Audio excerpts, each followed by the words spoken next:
മന്ത്രി, നമ്മുടെ ഈ കിരീടം മാറ്റാൻ ഞാൻ ആലോചിക്കുകയായിരുന്നു. പുതിയൊരെണ്ണം ഉണ്ടാക്കിയാലോ? എന്താണ് മന്ത്രിയുടെ അഭിപ്രായം? അങ്ങയുടെ ഇഷ്ടം പോലെ. നമ്മുടെ ഖജനാവിൽ തന്നെ അങ്ങ് ഉപയോഗിക്കാത്ത ഒരുപാട് കിരീടങ്ങൾ കിടപ്പുണ്ട്.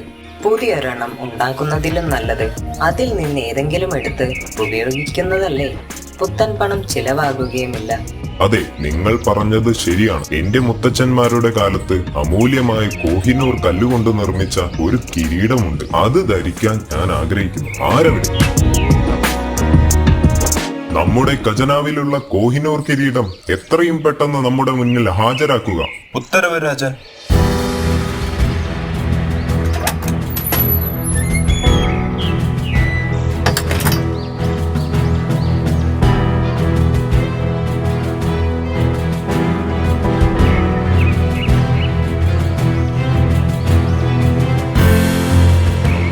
പെട്ടെന്നാണ് ഭടന്മാർ ഒരു കാര്യം ശ്രദ്ധിച്ചത്. കോഹിനൂർ കിരീടം വെച്ച സ്ഥലത്ത് കിരീടം കാണാനില്ല. ദൈവമേ, നമ്മുടെ രാജാവിന്റെ വിലപിടിപ്പുള്ള കോഹിനൂർ കിരീടം കാണാനില്ല.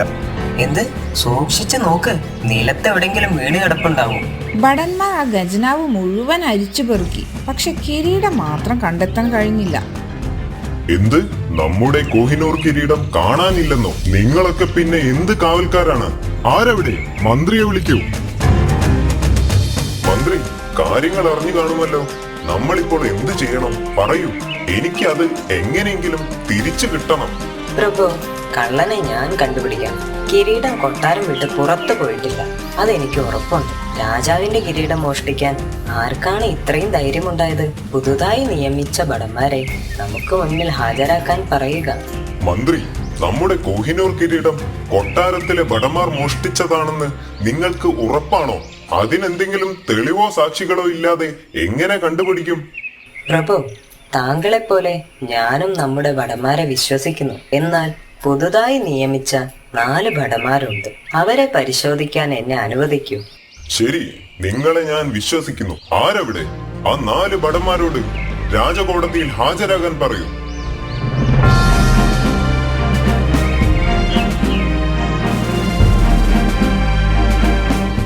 എല്ലാവർക്കും നമസ്കാരം. ഞാൻ കാര്യത്തിലേക്ക് കടക്കാം. നമ്മുടെ രാജാവിന് ഏറ്റവും പ്രിയപ്പെട്ട കോഹിനൂർ കിരീടം ഖജനാവിൽ നിന്ന് മോഷ്ടിക്കപ്പെട്ടു എന്ന കാര്യം അറിഞ്ഞു കാണുമല്ലോ.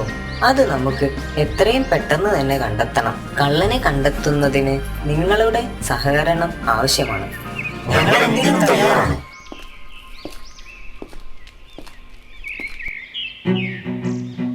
ഇത് വെറും സാധാരണ മാമ്പഴങ്ങളല്ല. കൊട്ടാര തന്ത്രിമാർക്ക് കൊടുത്ത് മന്ത്രം ജപിച്ച പ്രത്യേകതയുള്ള 4 പച്ച മാമ്പഴങ്ങളാണ് ഇത്. മന്ത്രി, ഇത് സമ്മാനിക്കാനാണോ ഇവരെ ഇവിടെ വിളിച്ചു കൂട്ടിയത്? അല്ല അല്ല പ്രഭു, എന്റെ ചോദ്യം ഇതുവരെ പൂർത്തിയായിട്ടില്ല. എന്നെ അനുവദിച്ചാലും. ശരി ശരി, വേഗമാവട്ടെ. മന്ത്രി 4 ഭടന്മാർക്കും ഓരോ മാമ്പഴം വീതം ചുവന്ന തുണി കൊണ്ട് പൊതിഞ്ഞു നൽകി. എന്നിട്ട് പറഞ്ഞു, ഈ മാമ്പഴങ്ങൾ 2 ദിവസം നിങ്ങളുടെ പക്കൽ സൂക്ഷിക്കുക. സൂര്യപ്രകാശം ഏൽക്കരുത്. 3-ാം ദിവസം രാജസന്നിധിയിൽ ഈ മാമ്പഴം ഹാജരാക്കുക. 2 ദിവസത്തിന് ശേഷമോ? 2 ദിവസം കഴിഞ്ഞാൽ ഈ മാമ്പഴങ്ങൾക്ക് എന്ത് സംഭവിക്കും മന്ത്രി? പ്രഭു, അതാണ് ഞാൻ നേരത്തെ സൂചിപ്പിച്ചത്. ഇതൊരു സാധാരണ മാമ്പഴമല്ല, ഒരു മാന്ത്രിക മാമ്പഴമാണ്. ഈ മാമ്പഴത്തിന് മധുരമുള്ള, മണമുള്ള, സ്വർണ്ണ നിറത്തിൽ പഴുക്കാനുള്ള ശക്തിയുണ്ട്. പക്ഷേ നമ്മുടെ രാജാവിന്റെ പ്രിയപ്പെട്ട കിരീടം മോഷ്ടിച്ചവന്റെ മാമ്പഴം ഒരിക്കലും പഴുക്കില്ല. ഭടന്മാർ ഭയത്തോടെ പരസ്പരം നോക്കി. അങ്ങനെ ദിവസങ്ങൾ കടന്നുപോയി. 3-ാം ദിവസം ഭടന്മാരോട് മാമ്പഴങ്ങളുമായി വരാൻ ആജ്ഞാപിച്ചു.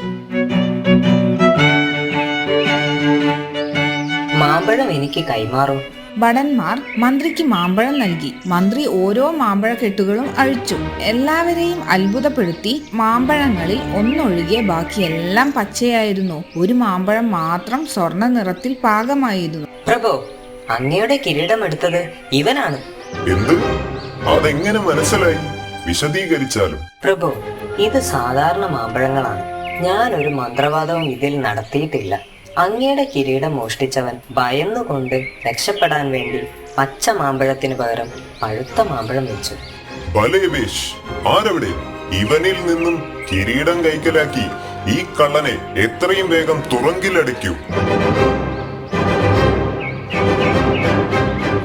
ലോകത്ത് ആരെന്ത് മറച്ചു പിടിക്കാൻ ശ്രമിച്ചാലും അവസാനം സത്യം പുറത്തു വരും. സത്യം മാത്രമേ വിജയിക്കൂ. സത്യമേവ ജയതേ.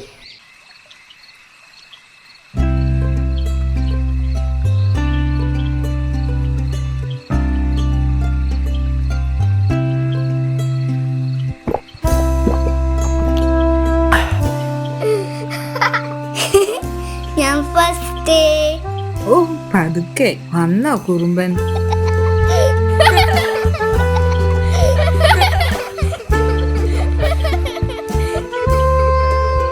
ഞങ്ങൾക്ക് മുമ്പേ മുത്തശ്ശീന്റെ കഥ കേൾക്കണം എന്ന് പറഞ്ഞ ഓടി വന്നതായി കുറുമ്പ്. ഞാൻ പറഞ്ഞില്ല ഞാൻ ഫസ്റ്റ് ആവുന്ന്. മോൻ ഇന്ന് ആരുടെ കഥയാണ് കേൾക്കേണ്ടത്?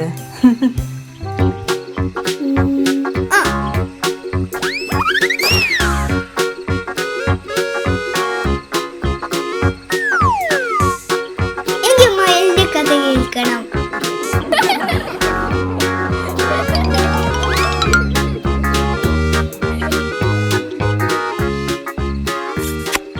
എന്നാൽ ഇന്ന് ഒരു മുയലിന്റെ കഥ തന്നെ ആവട്ടെ. ഒരിടത്തൊരിടത്ത് ഒരു കാട്ടിൽ മിടുക്കിയായ ഒരു മുയൽ താമസിച്ചിരുന്നു.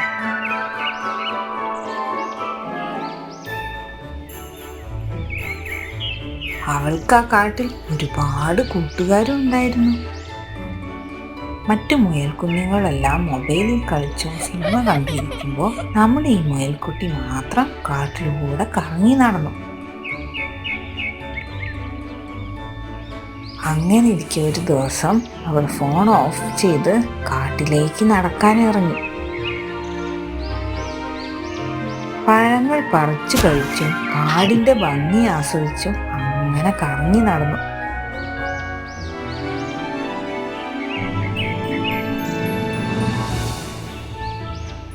പെട്ടെന്ന് അവളുടെ മുന്നിലൂടെ ഒരു ജീവി സ്പീഡിൽ പോയി. അവൾ ആകെ പേടിച്ചു വിറച്ച് കുറ്റിക്കാട്ടിൽ ഒളിച്ചു.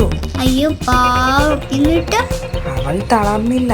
നിങ്ങളെപ്പോലെ തന്നെ അവൾക്കും ആകാംക്ഷയായി എന്താണതെന്ന് കണ്ടുപിടിക്കാൻ.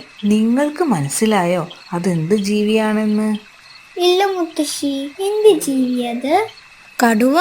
അല്ല. ബാക്കി പറ മുത്തശ്ശി. അതെന്ത് ജീവിയാണെന്നറിയാൻ അവൾ ഒരു സൂത്രം ഒപ്പിച്ചു.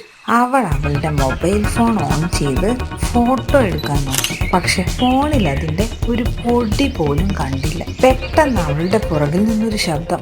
നീ ആരാണ്? എന്തിനാണ് എന്റെ ഫോട്ടോ എടുക്കുന്നത്? മുയൽ പേടിച്ചു തിരിഞ്ഞു നോക്കി.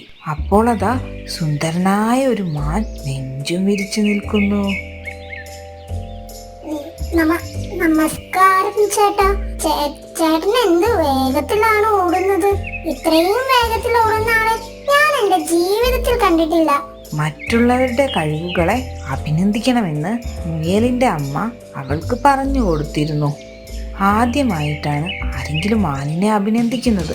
മാനിനത് വളരെ സന്തോഷമായി. അവർ രണ്ടുപേരും കൂട്ടുകാരെ. അപ്പോൾ മുയൽ ചോദിച്ചു, ചേട്ടാ ചേട്ടാ ചേട്ടൻ എന്നെയും ഓടാൻ പഠിപ്പിക്കുമോ? അതിനെന്താ, പഠിപ്പിക്കാമല്ലോ.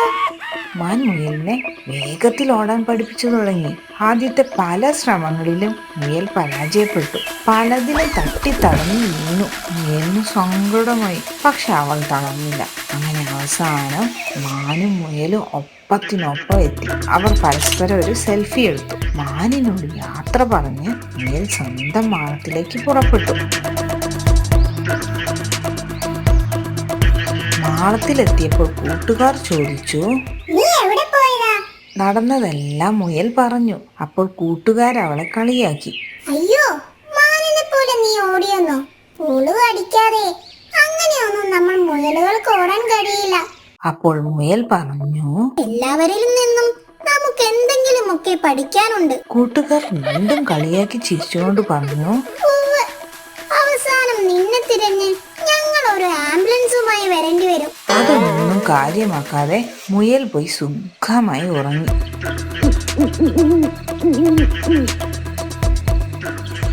അടുത്ത ദിവസം മുയൽ വീണ്ടും യാത്ര തുടർന്നു. തവണ അവൾ കണ്ടുമുട്ടിയതൊരു തവളയായിരുന്നു. തവള കുളത്തിൽ ചാടി ചാടി പോയിക്കൊണ്ടിരുന്നു. അപ്പോൾ മുയൽ വിളിച്ചു പറഞ്ഞു. ഏയ് ചെങ്ങാതി. തവള കേട്ട ഭാവം പോലും കാണിച്ചില്ല. മുയൽ വീണ്ടും പറഞ്ഞു. നിങ്ങളെ പോലെ ഇത്രയും നല്ല ഒരു അഭ്യാസിയെ ഞാൻ വേറെ കണ്ടിട്ടില്ല. ഇത് കേട്ടപ്പോൾ തവളയ്ക്ക് സന്തോഷമായി. രണ്ട് വലിയ ചാട്ടം ചാടി തവള മുയലിന്റെ അടുത്തെത്തി. നീ ആരാണ്? ഇവിടെ എങ്ങും കണ്ടിട്ടില്ലല്ലോ.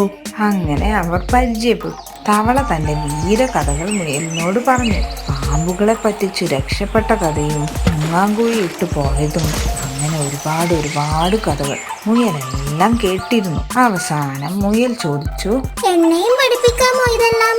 തവള സന്തോഷത്തോടെ സമ്മതിച്ചു. അവൾ മുയലിനെ ചാട്ടം പഠിപ്പിക്കാൻ തുടങ്ങി. ആദ്യത്തെ പല ശ്രമങ്ങളിലും മുയൽ പരാജയപ്പെട്ടു. പലതിലും തട്ടിത്തടഞ്ഞ് വെള്ളത്തിലും വീണു. മുയലിന് സങ്കടമായി. പക്ഷെ അവൾ തളർന്നില്ല. അങ്ങനെ അവസാനം തവളയുടെ കൂടെ മുയലും ചാടി ചാടി ഒപ്പത്തിനൊപ്പം എത്തി. മാളത്തിലേക്ക് പോകും മുമ്പേ മുയൽ നല്ലൊരു ചാട്ടക്കാരിയായി മാറിയിരുന്നു. അവർ പരസ്പരം ഒരു സെൽഫി എടുത്തു. തവളയോട് നന്ദി പറഞ്ഞ് മുയൽ തന്റെ മാളത്തിലേക്ക് യാത്രയായി. അങ്ങനെ ഓരോ ദിവസവും മുയൽ ഓരോ കാര്യങ്ങൾ പഠിച്ചു. അങ്ങനെ ഇരിക്കെ ഒരു ദിവസം ഒരു വേട്ടക്കാരൻ ആ കാട്ടിലെത്തി. ഒരുപാട് മൃഗങ്ങൾ വേട്ടക്കാരന്റെ കയ്യിൽ പെട്ടു. ഒടുവിൽ അയാൾ നമ്മുടെ മുയലും കൂട്ടുകാരും താമസിച്ചിരുന്ന മാളത്തിന്റെ അടുത്തും എത്തി. കൂട്ടുകാരെല്ലാം പരക്കം പാഞ്ഞു ഓടിയെങ്കിലും നമ്മുടെ മുയലിനൊരു സൂത്രം തോന്നി. അവൾ വേട്ടക്കാരന്റെ മുൻപിൽ ഞൊണ്ടി നടന്നു. വേട്ടക്കാരൻ വിചാരിച്ചു, ഓടാൻ വയ്യാത്തൊരു മുയൽ, ഇതിനെ വേഗം പിടിക്കാം. വേട്ടക്കാരൻ അടുത്തെത്തിയതും മുയൽ കുതിച്ചു പാഞ്ഞു. വേട്ടക്കാരൻ വാശിയായി. അയാൾ പുറകെ ഓടി. പക്ഷെ മാനിനെ പോലെ ഓടുന്ന മുയലിനെ പിടിക്കാനുണ്ടോ വേട്ടക്കാരന് പറ്റുന്നു? ഒടുവിൽ ഓടി ഒരു വലിയ കുളത്തിന്റെ തീരത്തെത്തി. വേട്ടക്കാരന് സന്തോഷമായി. ഇനി നീ എങ്ങനെ ഓടും? എനിക്കൊന്ന് കാണണമല്ലോ. മുയലിന്റെ ദേഹത്തേക്ക് വേട്ടക്കാരൻ ചാടി വീണു. മുയലാകട്ടെ കുളത്തിലേക്ക് എടുത്തു ചാടി ആമ്പലിന്റെ മുകളിൽ പോയിരുന്നു. വേട്ടക്കാരൻ പിറകെ ചാടി. മുയൽ ആമ്പൽ ഇലകളിന്മേൽ ചാടി ചാടി കരയിൽ പോയിരുന്നു. വേട്ടക്കാരൻ കുളത്തിലെ വെള്ളത്തിൽ വീണ് കിടന്നു. മുയലിന്റെ കൂട്ടുകാരനായ തവളയും ആ കുളത്തിലെ മീനുകളും ചേർന്ന് വേട്ടക്കാരനെ കടിച്ച് ശരിപ്പെടുത്തി. വേട്ടക്കാരൻ ജീവനും കൊണ്ടോടി. പിന്നീട് ഒരിക്കലും ആ വഴിക്ക് വന്നില്ല. എല്ലാവരെയും രക്ഷിച്ച മുയലിനെ ആ കാട്ടിലെ മുയലുകളുടെ നേതാവാക്കി. ആ മിടുക്കിയായ മുയൽ വീണ്ടും ഓരോന്ന് പഠിച്ചും മറ്റുള്ളവർക്ക് തനിക്ക് അറിയാവുന്നത് പറഞ്ഞുകൊടുത്തും കാട്ടിൽ ചുറ്റി നടന്നു. എല്ലാ മൃഗങ്ങളെയും കൂട്ടുകാരാക്കി. കുട്ടികളെ, കഥയിലെ മുയലിനെ പോലെ നമുക്കും മറ്റുള്ളവരിൽ നിന്നും ഒരുപാട് പഠിക്കാനുണ്ട്. ജീവിതത്തിൽ എന്നെങ്കിലും ഇതെല്ലാം ഉപകാരപ്പെടും, തീർച്ച. അപ്പോ ഇന്ന് തന്നെ തുടങ്ങുകയല്ലേ? അതെ മുത്തശ്ശി, ഞങ്ങൾ ഇന്നു മുതൽ തന്നെ തുടങ്ങും. എല്ലാം പഠിക്കും, കൂട്ടുകാർക്ക് പറഞ്ഞു കൊടുക്കുകയും ചെയ്യും. മിടുക്കി.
ഇതൊന്നും വേണ്ട, ഇതൊക്കെ ഒരുപാട് വീട്ടിലില്ലേ. നല്ല മോനല്ലേ?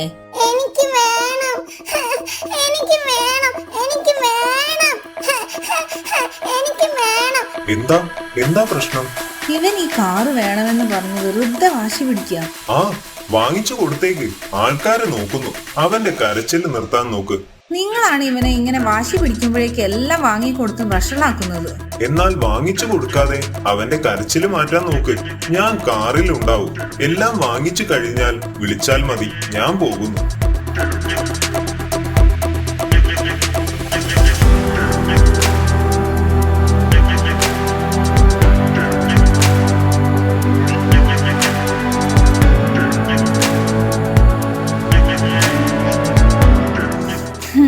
നോക്കൂ ടോമി, നിനക്ക് എത്രമാത്രം കളിപ്പാട്ടമാണ് അച്ഛൻ വാങ്ങി തന്നിട്ടുള്ളത്? അതും ആവശ്യത്തിലധികം. എന്തെല്ലാം തരത്തിൽ, എന്തെല്ലാം നിറത്തിൽ. ഈ ഫ്രൂട്ടോപ്പിയിലെ ഒരു കുട്ടികളുടെയും വീട്ടിലുണ്ടാവില്ല ഇത്രയധികം കളിപ്പാട്ടങ്ങൾ. ഇതെല്ലാം വെച്ച് കളിച്ചാ പോരെ നിനക്ക്? എന്തിനാ വെറുതെ ഡാഡിയെ കൊണ്ട് വീണ്ടും വീണ്ടും ഓരോന്ന് വാങ്ങിപ്പിക്കുന്നത്? അതത്ര നല്ല കാര്യമല്ല. വാ, മമ്മി ഒരു കാര്യം കാണിച്ചു തരാം.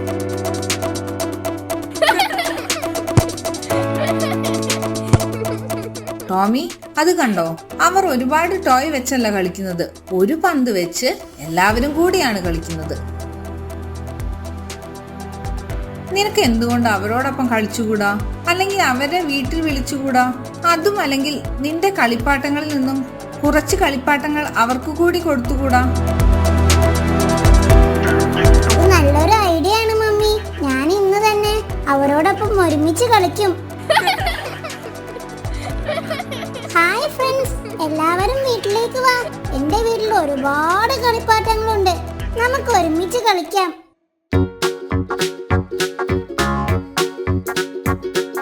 ഇതെല്ലാം നിങ്ങൾക്ക് കൂടി ഉള്ളതാണ്, മടിക്കണ്ട, എടുത്തോളൂ. ഞാൻ ഇതുവരെ ഇത്രയും ടോയ്സ് എന്റെ ജീവിതത്തിൽ കണ്ടിട്ടില്ല. എവിടെ നിന്ന് കിട്ടിയതാ നിനക്കിതൊക്കെ? പല ലോട്ടറിയും അടിച്ചോ? എല്ലാം എനിക്ക് ഡാഡിയും മമ്മിയും വാങ്ങിച്ചു തന്നതാണ്. ഇനി മുതൽ എനിക്കുള്ളതെല്ലാം നിങ്ങൾക്കും ഉള്ളതാണ്. വാ, നമുക്ക് ഒരുമിച്ച് കളിക്കാം. Thank you mummy.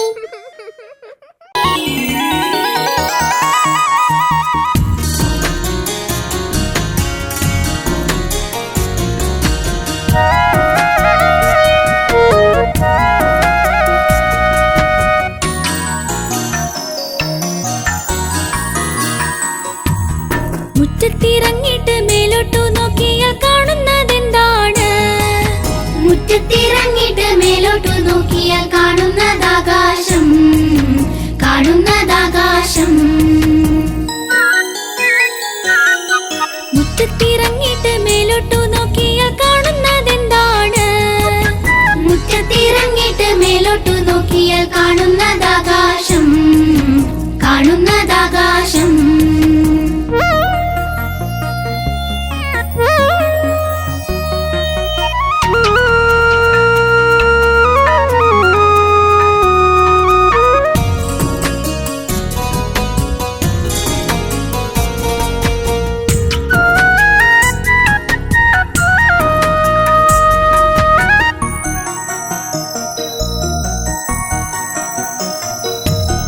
ആകാശത്തേക്ക് സൂക്ഷിച്ചു നോക്കിയാൽ കാണുന്നതെന്താണ്?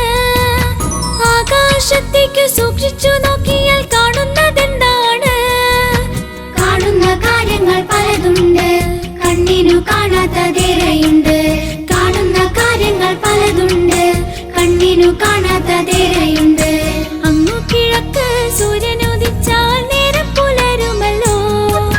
മേലോട്ടു നോക്കിയാൽ അന്നേരം നല്ലൊരു സൂര്യനെ കാണാമല്ലോ, സൂര്യനെ കാണാമല്ലോ.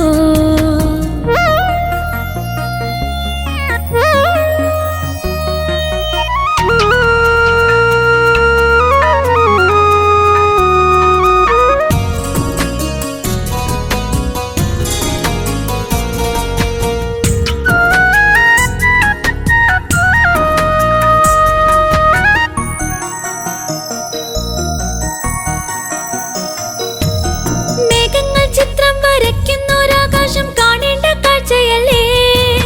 മഴമേഘം വന്നു കറുപ്പിച്ചൊരാകാശം കാണാനിരുട്ടുമല്ലേ? ഏഴു നിറത്തിൽ മഴവില്ല് അസ്തമിക്കുന്നൊരു ആകാശം, ഏഴു നിറത്തിൽ മഴവില്ല് അസ്തമിക്കുന്നൊരു ആകാശം. രാത്രിയിൽ നക്ഷത്രക്കൂട്ടമായി ചന്ദ്രൻ ചിരിക്കുന്ന നേരമായി. ചെറുതായി വലുതായി വട്ടത്തിൽ നീളത്തിൽ ചന്ദ്രനോ മാറി മാറി, ചന്ദ്രനോ മാറി മാറി.